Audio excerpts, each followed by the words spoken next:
Hello, you're listening to Hugo Talks. Australia. Australia is going full-on prison planet mode. As I've said before on here, Australia is one of the countries that has been following the zero COVID strategy for months, which to most people sounds like an excuse to keep restrictions no matter what. Other countries that have been following this strategy are Ireland and New Zealand. And what you have seen in these countries are lockdowns, restrictions, regulations, all with a background of data and figures over the last year that are very low in numbers, in cases, etc.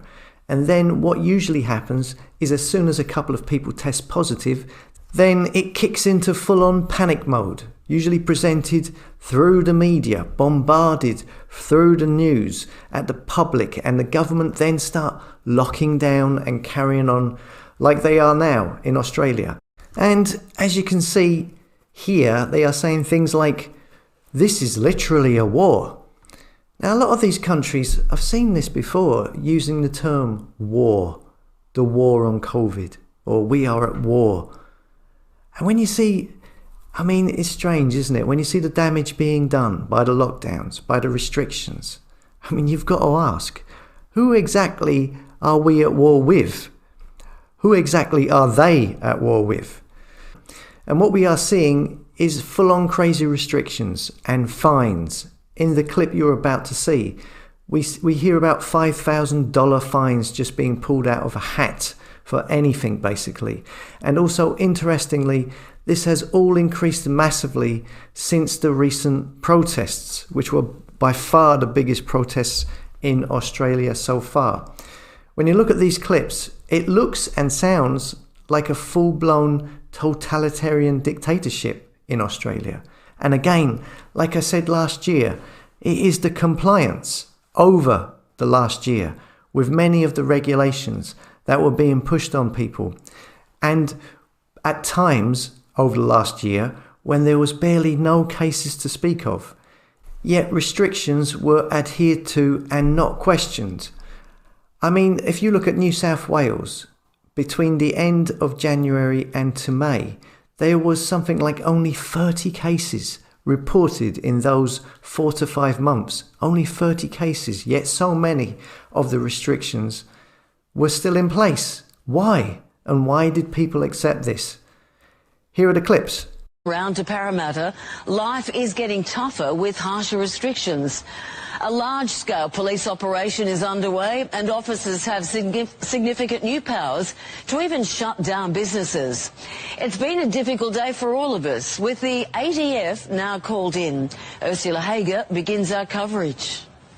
Macquarie Mall in Liverpool, normally a bustling, busy place filled with shoppers, today packed with police, and it's only a taste of what's to come. It only takes a handful of people or a very small percentage to do the wrong thing to cause a setback for all of us, and we can't afford setbacks. New police powers have now been granted. Thousands will be deployed to shut down businesses, construction and public premises where anyone is caught breaking the rules.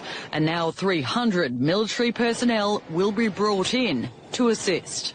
It will take it to those businesses that are breaching the health orders, and it will take it back to the homes that are continuing to breach the health orders that are putting us into an extended lockdown. New rules will also be enforced from 1 minute past midnight. The 8 local government areas will now be required to wear masks outdoors, and residents won't be allowed to go beyond a 5-kilometre limit of their house for shopping, exercise and for those in singles bubbles.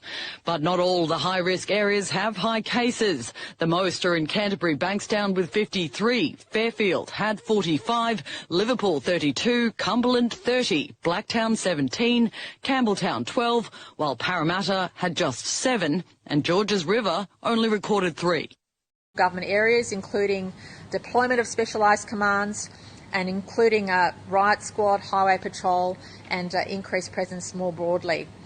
From Monday, there'll be 500 extra Australian Defence officers on the ground as well, following a request by New South Wales Police.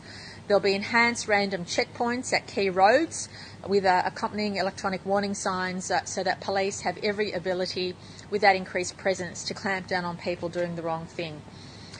From Monday, the health orders will be formally enforced from midnight. However, between now and then, police will still be able to impose these additional fines, even though the health orders kick in on Monday morning after midnight. Between now and then, if police have evidence that you're doing the wrong thing in any of these categories, these additional fines will apply. So $5,000 for on-the-spot breach of home quarantine, which is currently $1,000. $5,000 on the spot for lying on a permit, which is already a criminal offence. $5,000 on the spot fine for lying to a contact tracer, which is already a criminal offence. $3,000 on the spot fine for breaching the two-person exercise rule in any way. $3,000 on the spot fine for breaching rules going into regional New South Wales. In Greater Sydney and other lockdown areas, but not the local government areas of concern, the 10-kilometre rule will come down to 5 kilometres. So you can obviously do activity within your local government area, but instead of 10 kilometres from your home, it will be 5 kilometres from your home, and that's for all of Greater Sydney. All those areas which aren't the local government areas of concern will now have imposed on them the 5 kilometres instead of the 10 kilometres. In affected local government areas, we want to stress that exercise means only exercise and supervision of children. So the word recreation will not leave any doubt. That word is taken out in terms of those local government areas of concern. Exercise means exercise. Many people know that, but unfortunately some people were trying to get around the rules that were imposed. In affected local government areas, you will need to register your single buddy to make sure that people aren't abusing that rule.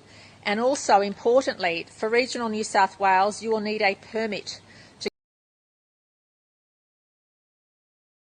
Okay, so if you are in Australia, let us know what is going on over there. What are the general public like, for instance? Is it similar to the UK? Are the majority of the public, are they spellbound by the fear propaganda in the media? Are they unquestioningly following the rules?